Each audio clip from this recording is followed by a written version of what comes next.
As part of the South Pine Folk project, we are recording some precincts when we can, or in this case, this church, or like interesting URM buildings.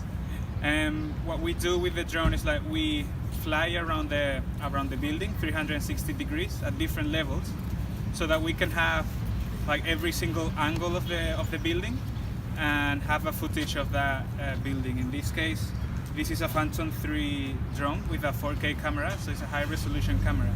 And out of those footage that we have with the drones, we extract photos, like screenshots, let's say, out of that video. And with those images, we build 3D models with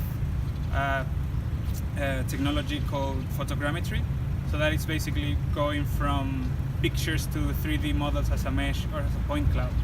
And we can have the material type within the same model because we have the mesh with textures and stuff, and we have the geometry, of course, which makes it easier to build future structural models if needed.